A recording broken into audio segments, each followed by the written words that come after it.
Hey everyone, this is Steve. I have a video up that's been up for a while. It's called Why Do People Hate Jesus? And I got a response yesterday, an email comment, or just a comment, which is fairly typical of some of the responses that come in on that. And I wanted to make a video response to this one and the ones that are similar to it. So I'm just going to read it to you first if I could. This is the person's response to why do people hate Jesus? He said the hatred, and he's got hatred in quotes, is not directed toward Jesus himself, rather toward the people who claim to represent being Jesus followers. The man was a humanitarian who did great things for people while here on earth.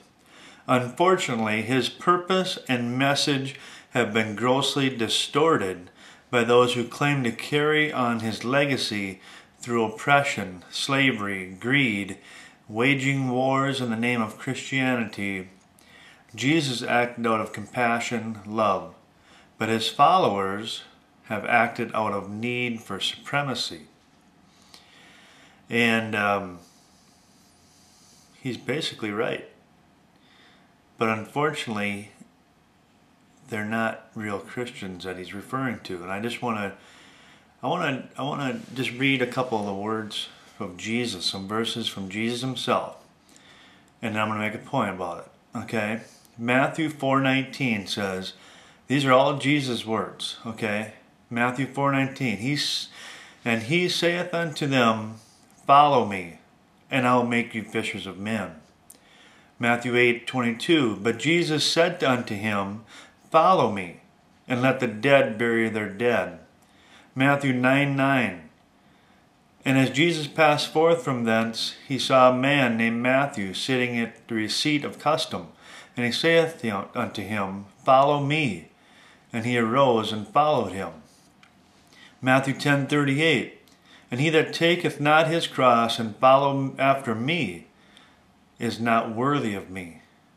Matthew 16:24, then said Jesus unto his disciples, if any man will come after me, let him deny himself, take up his cross, and follow me. And that's just, I got 12 chapters into the New Testament and had all those verses of Jesus saying to follow him. Okay, this is the point. What's my point? Jesus didn't say follow his hypocritical followers or follow the fake Christian. Jesus said follow him. Okay? So here's my point. The first point I want to make, that you're not going to be with the excuse that, hey, look at all those fake Christians out there and those hypocritical Jesus followers that were after greed and selfish gain and all the rest. That excuse is not going to fly on the day of judgment. Okay? But check this out. Jesus rebuked the hypocrites more than anyone. And I'm just going to read a few verses. Matthew 16:3. And in the morning it will be foul weather today, for the sky is red and lowering. O ye hypocrites, ye can discern the face of the sky, but ye cannot discern the signs of the times. Matthew 22:18, but Jesus perceived their wickedness, and said, why tempt ye me, ye hypocrites? Matthew 23:15, woe unto you, scribes and Pharisees. The scribes and Pharisees were the religious elite of the day. Okay? Jesus is talking to them. Woe unto you, scribes and Pharisees, hypocrites, for ye compass sea and land to make one proselyte, and when he is made, ye make him twofold more the child of hell than yourselves. These hypocrites are children of hell. They're not children of God. Okay, Matthew 23:25, woe unto you, scribes and Pharisees, hypocrites, for ye make clean the outside of the cup and of the platter, but within they are full of extortion and excess. Matthew 7:21, not everyone that saith unto me, Lord, Lord, shall enter the kingdom of heaven, but he that doeth the will of my Father which is in heaven. Okay, so here's my ultimate point. You made a comment on here, and a lot of people make similar comments that what's the word you use? Humanitarian, okay? I'm going to make a leap of assumption here, just for the interest of time. I would venture to say that most of the people that are responding with that type of thing would not concede that Jesus was a liar. They probably wouldn't concede that he was a crazy man, okay? But the reality is they also won't concede that he is the Son of God, the Christ, and the only way to heaven. But here's the deal. If you don't think he's a liar and you don't think he's nuts, you're out of choices. Because if you don't think he's one of those two, you gotta say he is who he said he is, and everything he said is truth. Because he said he is the way, the truth, and the life. No one gets to the Father, that's a way of saying heaven, except through him. And here's the thing. He calls you to be born again. John 3:3. Lest a man be born again, he will not see the kingdom of heaven. Okay, what does it mean to be born again? It means you need to turn away from all sin and turn to him. Does that mean you're going to be perfect? No, we're not talking perfection, but we're talking direction. The affections of your heart will be fixed on him when you are born again. You're born of the Spirit. Okay, you'll have a desire to be in his word. You'll desire to do his will. And he knows who are his, that bear the fruit of righteousness.